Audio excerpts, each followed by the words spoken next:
Earth had always felt like the odd one out in the galaxy. While other civilizations joined the Galactic Council with pride, humanity stumbled into space by accident. They discovered faster than light travel not through careful study, but through sheer luck and stubborn determination. For years, Earth tried to fit in, sending diplomats, traders, and scientists to meet alien species. But no matter how hard they tried, humans were seen as reckless and primitive. To the Council, Earth was a nuisance, a chaotic planet that didn't belong among the stars. Things got worse when a group of human explorers caused a disaster. Ignoring orders, they entered restricted space and accidentally destroyed a small alien colony. The Council was furious. After days of heated debates, they made their decision. Earth would be banished. No more trade, no more communication, and no more help from advanced civilizations. Humanity was on its own. The message came through cold and impersonal, delivered by Ambassador Daniel Brooks during an emergency meeting. His voice was calm, but his words hit like a thunderclap.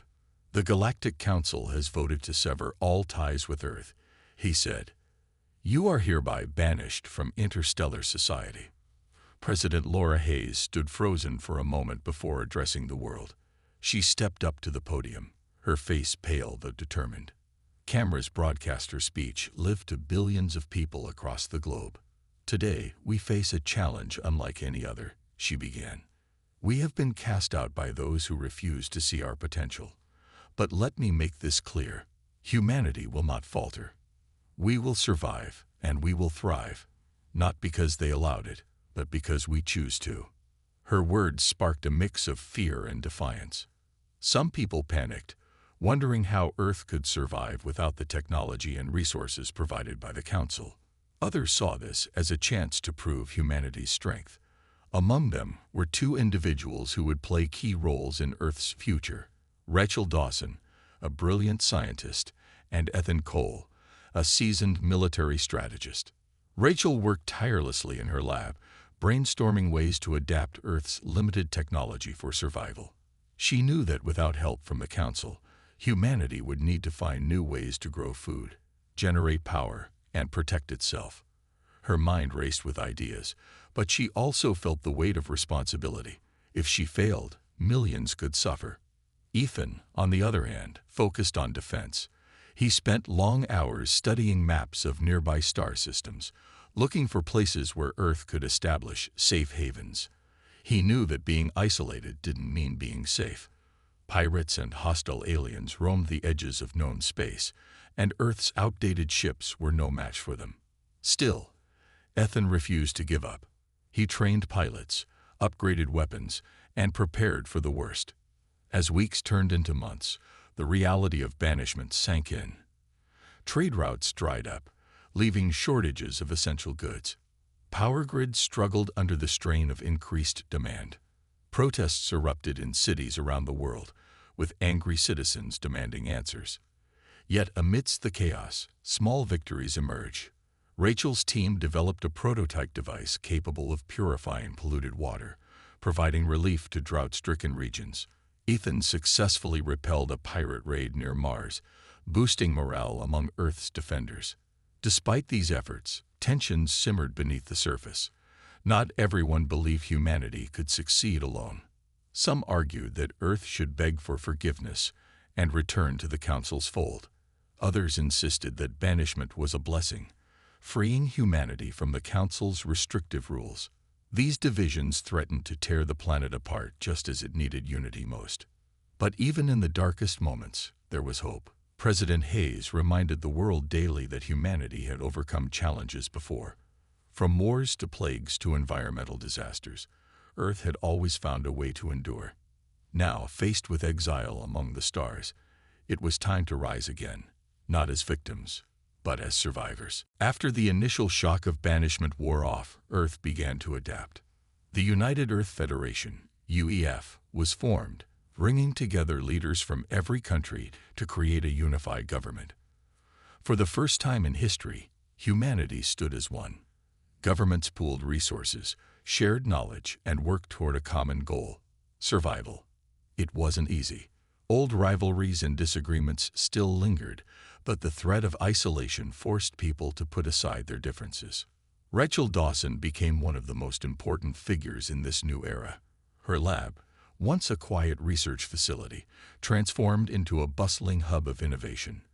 Rachel led Project Genesis, an ambitious plan to build self-sustaining colonies beyond Earth. The idea was simple yet bold. If Earth couldn't rely on others, it would have to expand and thrive on its own. Her team worked around the clock, testing new technologies and developing solutions for life in space. One breakthrough came when Rachel's team perfected a method for terraforming barren moons. These moons, orbiting distant planets, were cold and lifeless, but with the right tools, they could become habitable. The first target was a small moon called Haven 7. It had no atmosphere, no water, and no signs of life, but Rachel believed it could be transformed. Using massive machines designed to release gases and heat the surface, her team slowly turned Haven 7 into a livable environment. Plants grew in domed greenhouses, and oxygen levels rose enough to support human life. Within 2 years, Haven 7 became Earth's first successful off-world colony. Ethan Cole focused on defense. With Earth cut off from the Galactic Council, there was no one to protect the planet from threats in space. Pirates and scavengers prowled the edges of known space, preying on vulnerable ships. Ethan knew Earth needed a stronger military presence. He worked tirelessly to upgrade Earth's outdated fleet of starships, retrofitting old vessels with advanced weapons and shields. At the same time, he trained pilots and soldiers, preparing them for the challenges ahead. Despite these successes, not everyone was happy. Some citizens resented the sacrifices required to build a new future. Taxes were high, and resources were stretched thin.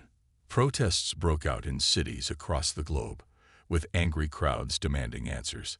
Why should we risk everything for colonies in space? One protester shouted during a rally in New York. We need help here on Earth. President Laura Hayes faced growing pressure from all sides. She spent long hours meeting with advisors, trying to balance the needs of the planet with the demands of expansion. In public speeches, she reminded people of the stakes. If we don't take these steps now, she said, we will never survive in the long term. Banishment is not the end. It's a chance to prove ourselves.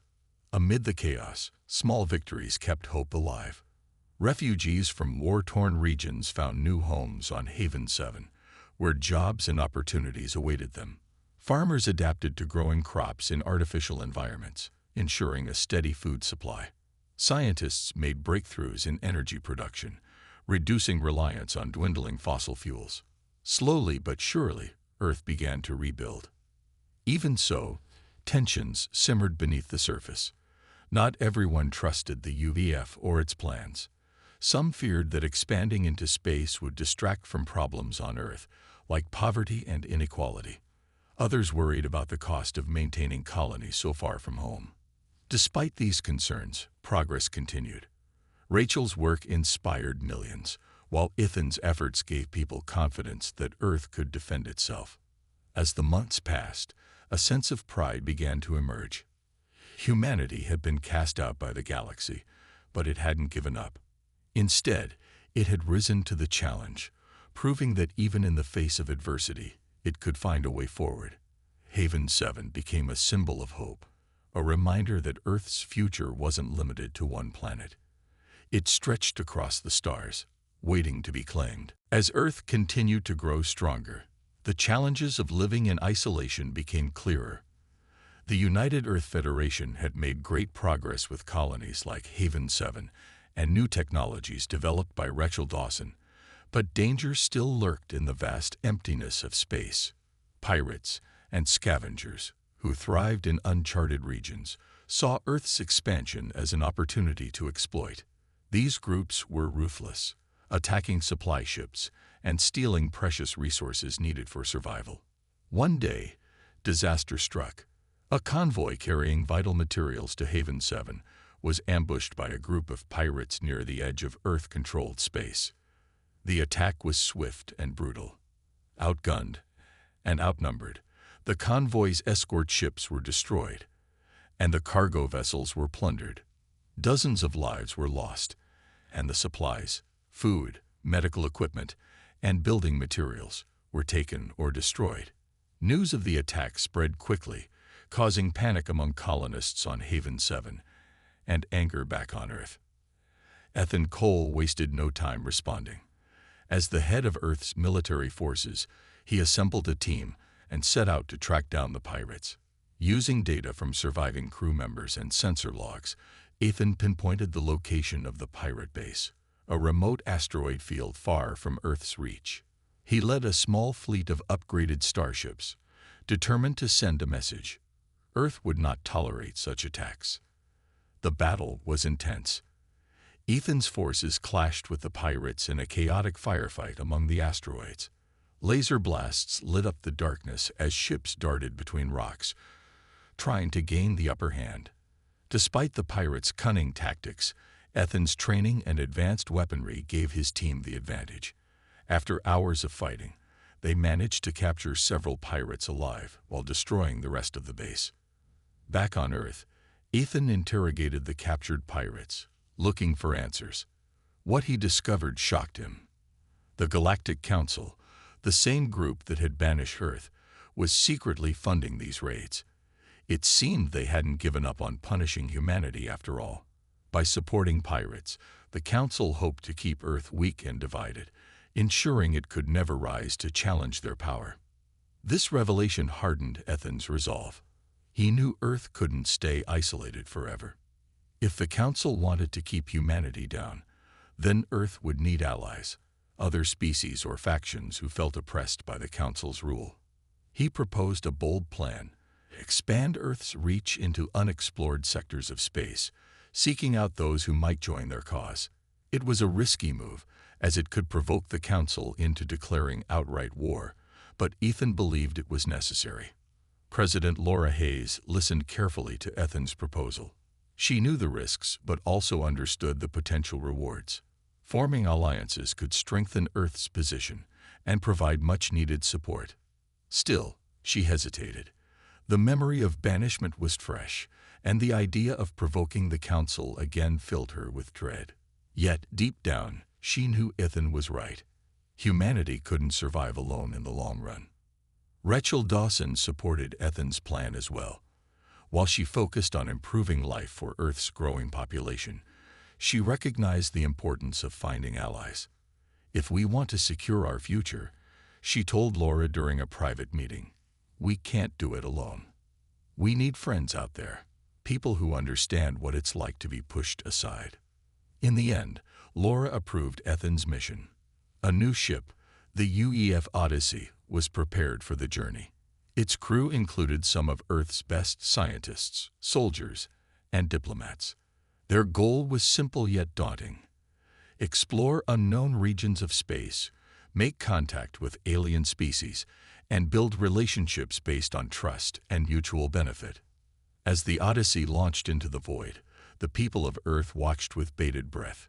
For years, they had focused inward, rebuilding and surviving. Now they were stepping out once again, ready to face whatever lay beyond. The galaxy was vast and full of dangers, but humanity had proven time and again that it could adapt and overcome. This time, they weren't just fighting to survive. They were fighting to reclaim their place among the stars. The UEF Odyssey ventured deep into uncharted space, its crew filled with both excitement and fear. For weeks, they traveled through star systems no human had ever seen before, scanning for signs of life. The mission was clear: find allies who could help Earth stand against the Galactic Council. But the galaxy was vast and unpredictable, and not every species they encountered would welcome them. One day, the Odyssey's sensors picked up a faint signal coming from a nearby planet. It wasn't advanced technology, but something simpler: primitive radio waves. Ethan Cole, leading the mission, ordered the ship to investigate. As they approached, they discovered a group of nomadic aliens called the Zorathians. These beings were tall and slender, with shimmering skin that reflected light like water. They lived aboard massive ships that drifted through space, carrying entire communities. At first, the Zorethians were wary of the humans. They had learned to distrust outsiders after being forced to flee their homeworld centuries ago. The Galactic Council had labeled them dangerous rebels, simply because they refused to follow the Council's strict rules. Now, they wandered the stars, surviving on scraps and avoiding conflict whenever possible. Rachel Dawson stepped forward during the initial meeting. She spoke through a translation device operated by linguist Claire Bennett. "We mean you no harm," Rachel said calmly. "We're here because we know what it's like to be cast out. The Council banished us, just as they did to you." The Zorethian leader, a wise elder named Kel, studied the humans carefully. His people had been betrayed too many times to trust easily. But something about Rachel's words resonated with him. He agreed to hear them out, inviting the Odyssey's crew aboard one of their ships. Over several days, the two groups shared stories. Ethan explained Earth's struggles and their desire to build a coalition of free worlds. In return, the Zorethians spoke of their suffering under the Council's rule and their longing for a safe place to call home. Slowly, trust began to form. Rachel showcased Earth's advancements in technology, particularly her work on terraforming and sustainable energy. She emphasized that Earth's goal wasn't conquest, but cooperation. The Zorethians were impressed, especially when Rachel demonstrated how her innovations could benefit their nomadic way of life. For years, they had struggled to find resources in the barren reaches of space. Earth's methods offered solutions they desperately needed. Cale finally made his decision. "Your words are honest," he told Ethan and Rachel. "We have suffered much at the hands of the Council. If you truly seek unity, then we will join your cause. But we ask for sanctuary in return, a place where our people can rest without fear." Back on Earth, President Laura Hayes faced tough questions when the proposal reached her desk. Some advisors worried about bringing outsiders into Earth-controlled territory, fearing it might strain already limited resources. Others saw it as a chance to strengthen alliances and prove Earth's commitment to freedom. In the end, Laura agreed. "If we turn them away," she said, "we're no better than the Council. We must show the galaxy that humanity stands for something greater." With the Zorethians now part of their coalition, Earth gained not only allies but also valuable knowledge. The Zorethians shared secrets of hyperspace navigation, allowing Earth's ships to travel faster and farther than ever before. In return, Earth provided them with a new home, a moon near Haven 7, transformed into a habitable refuge thanks to Rachel's efforts. News of the alliance spread quickly among other oppressed groups. Dissidents from across the galaxy began reaching out, eager to join Earth's growing movement. Each new connection strengthened Earth's position, turning what had once been a lonely struggle into a united front. Humanity was no longer alone. It had become a beacon of hope for those yearning to break free from the Council's grip. As Earth's alliance with the Zorethians grew stronger, whispers of rebellion began to spread across the galaxy. The Galactic Council had ruled for centuries, enforcing strict laws and punishing those who dared to oppose them. But now, cracks were starting to form in their power. Dissidents from various worlds reached out to Earth, seeking refuge and support. Among them was Jonas Meyer, a former Council diplomat who had been exiled for speaking out against corruption. Jonas brought valuable information to Ethan Cole and Rachel Dawson. He revealed that the Council viewed Earth's rise as a direct threat to their dominance. Secretly, they were building a massive fleet to crush Earth's growing influence before it could challenge their authority. "They won't stop until you're destroyed," Jonas warned during a meeting aboard the Odyssey. "But if you strike first, you might stand a chance." Ethan listened carefully, his mind racing with possibilities.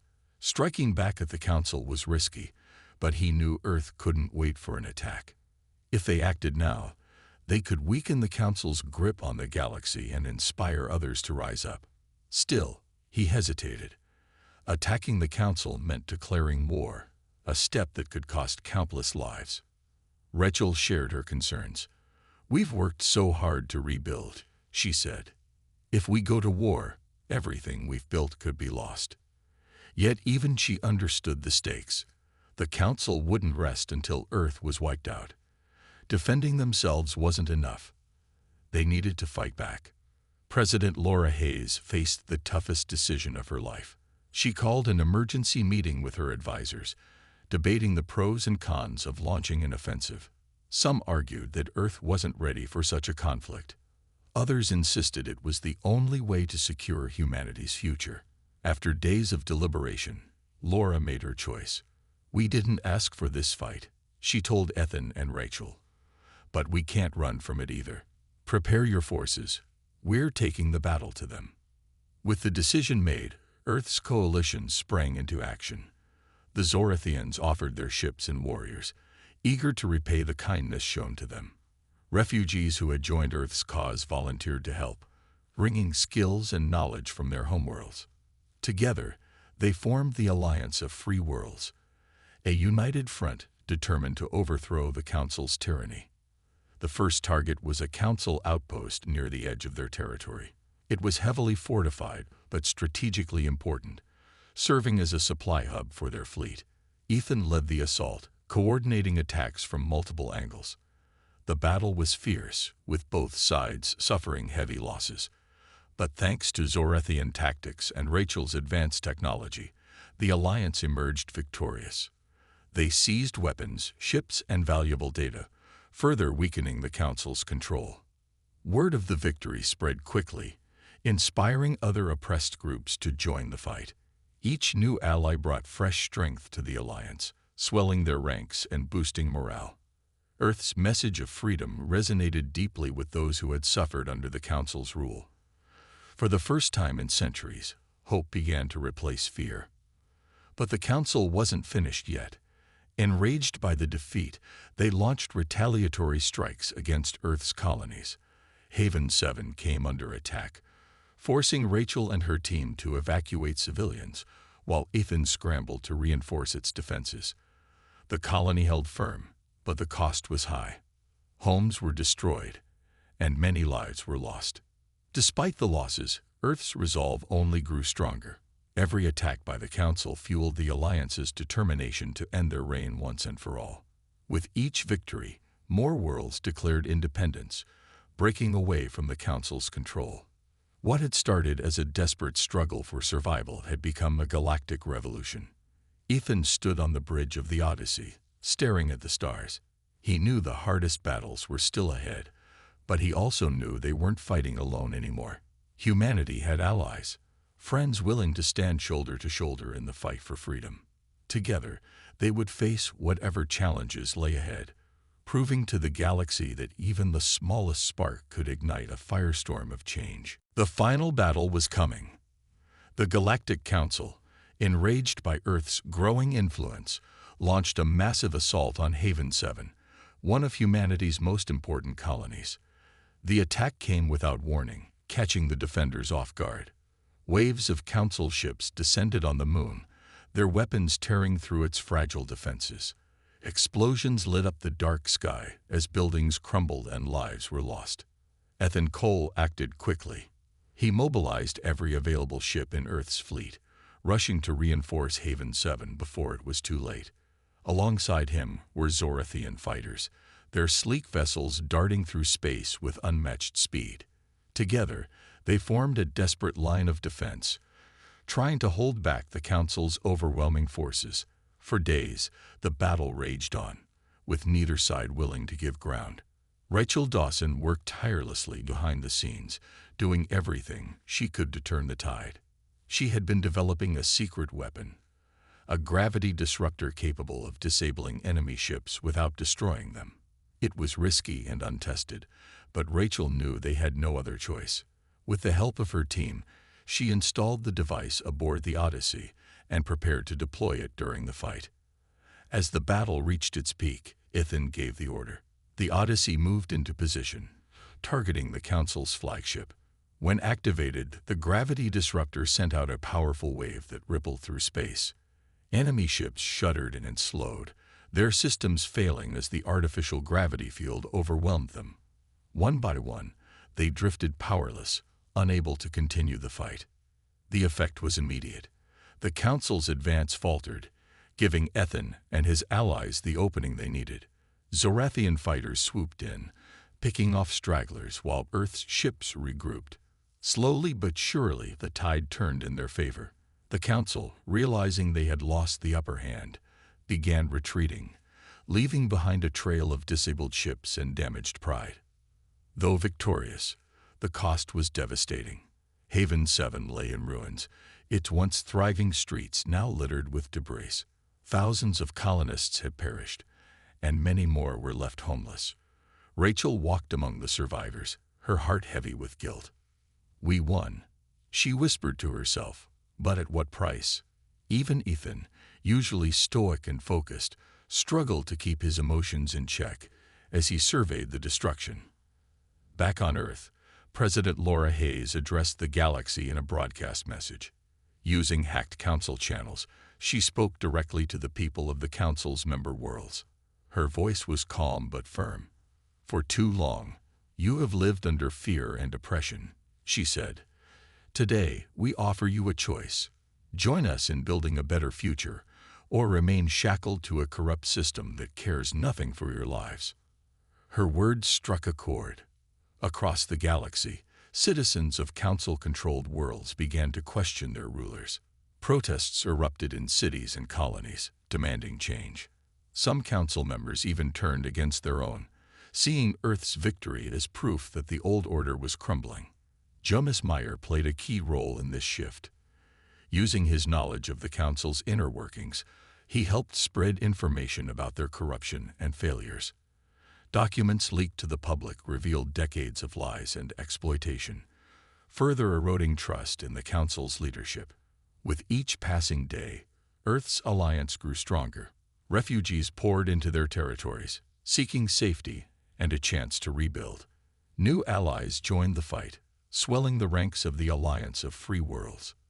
What had started as a small coalition was now a galactic movement, united by a shared desire for freedom. Despite the losses, hope burned brighter than ever. Humanity had proven it could stand toe-to-toe with the most powerful force in the galaxy, and win. But Ethan, Rachel, and Laura knew the war wasn't over yet. The Council still held vast resources and territory. To truly secure their future, they would need to strike at the heart of the Council's power. As the Odyssey prepared for its next mission, Ethan looked out at the stars.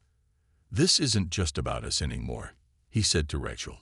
"It's about everyone who's ever been told they don't belong. We're fighting for all of them." Rachel nodded, her determination renewed. Together, they would face whatever came next, knowing they weren't just fighting for survival. They were fighting for a new dawn. The Alliance of Free Worlds was stronger than ever. With each victory, more species and factions joined their cause, drawn by Earth's message of unity and freedom. Refugees from Council-controlled worlds arrived daily, bringing stories of oppression and despair. These tales fueled the Alliance's resolve, reminding them why they were fighting. The Galactic Council's grip on the galaxy was slipping, and Earth was determined to deliver the final blow. Ethan Cole and Rachel Dawson prepared for the most important mission yet, an assault on the Council's capital planet. It was a heavily fortified world, protected by layers of defenses and guarded by the Council's largest fleet. Attacking it would be dangerous, but Ethan knew it was the only way to end the war. "If we take their capital," he told Rachel, "we destroy their power. Without it, they can't control anyone." Rachel worked around the clock to ensure the Alliance was ready.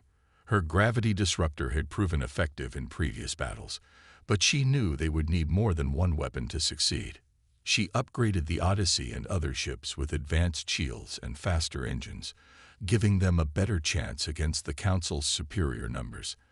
At the same time, she coordinated with Zorathian engineers to design new tactics that could outsmart the enemy. President Laura Hayes addressed the Alliance before the attack, her voice filled with both pride and sorrow. "We've come so far," she said, "but this battle will decide everything. Fight not just for yourselves, but for every being who has suffered under the Council's rule. Show them that freedom is worth any sacrifice." The fleet gathered near the edge of Council territory, its ships bristling with weapons and determination. Ethan led the charge, his ship at the forefront of the massive armada. As they approached the capital, the Council's fleet moved to intercept them. The battle that followed was unlike anything the galaxy had ever seen.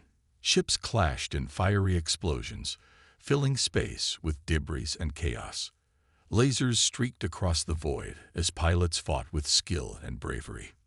Rachel monitored the battle from the Odyssey, her hands flying over controls as she deployed the gravity disruptor. Once again, the device worked wonders, disabling dozens of Council ships and creating gaps in their defenses. Zorathian fighters surged through these openings, targeting key vessels and causing confusion among the enemy ranks. Ethan's forces pressed forward, pushing closer to the capital with every passing moment. Inside the Council's command center, panic spread as their forces crumbled. Leaders argued over what to do, their unity shattered by fear and desperation.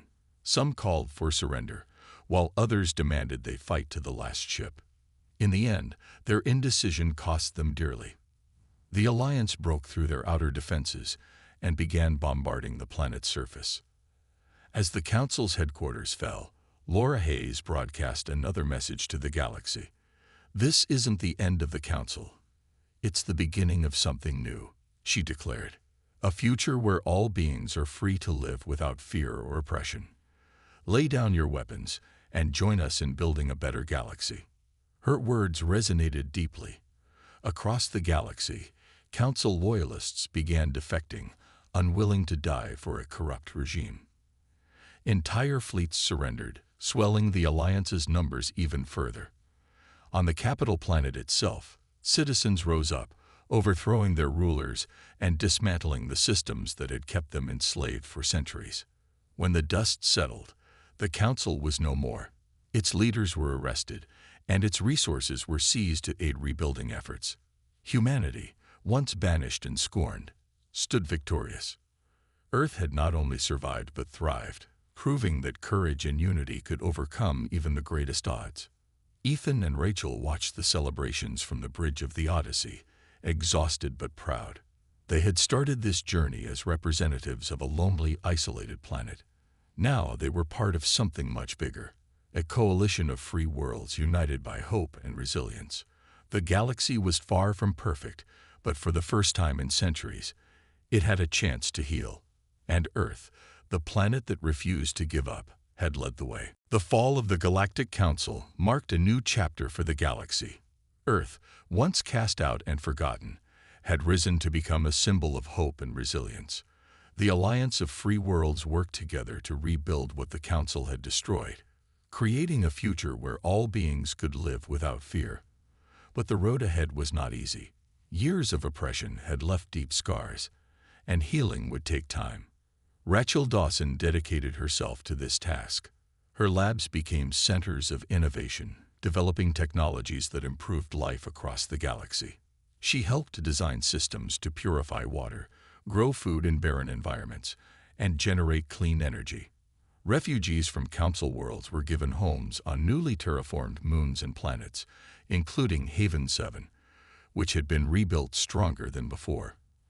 Rachel often visited these colonies, listening to their stories and ensuring they had what they needed to thrive. Ethan Cole focused on maintaining peace. With the Council gone, some factions tried to seize power, hoping to fill the void it left behind. Ethan led patrols through contested regions, working with Zorathian allies to keep the peace. He also trained new pilots and soldiers, teaching them to defend their worlds while respecting others. "We're not here to conquer," he reminded his troops. "We're here to protect." President Laura Hayes played a key role in shaping the galaxy's new government. She called for representatives from every species and faction to gather and form a democratic federation. Unlike the Council, this new system gave everyone a voice, no matter how small or weak they might be. Debates were heated at times, but Laura guided the process with patience and wisdom. "This isn't about us," she told the assembly. "It's about building something that will last for generations." Jonas Meyer, the former Council diplomat, became an advisor to the new federation. His knowledge of the Council's mistakes helped ensure the new system avoided the same pitfalls. He pushed for transparency and fairness, earning the trust of many who had once feared him. "I spent years serving the wrong side," he admitted during one meeting. "Now, I want to make things right." As the galaxy slowly healed, Earth's influence grew. It wasn't just a planet anymore. It was a beacon of progress and unity. People from all corners of space looked to Earth as proof that even the smallest spark could ignite change. Refugees became leaders, contributing their skills and ideas to the alliance. Species that had once been enemies now worked side by side, learning from each other and forging bonds that transcended old hatreds. Rachel and Ethan stood together one evening, watching the stars from the Odyssey's observation deck. "We've come a long way," Rachel said softly, "but there's still so much to do." Ethan nodded, his gaze steady. "That's the thing about hope," he replied. "It never stops. Neither will we." Their journey had been filled with pain and loss, but also triumph and joy. They had faced impossible odds and emerged victorious, proving that humanity's greatest strength was its ability to adapt and persevere. Earth had built an empire, not one of conquest, but of cooperation and compassion. In the end, the story of Earth's rise was more than just a tale of survival. It was a reminder that even in the darkest moments, light could be found. Humanity, once banished and alone, had reached out to others and created something greater than itself. Together, they had forged a future where freedom and unity reigned, a legacy that would shine among the stars for centuries to come.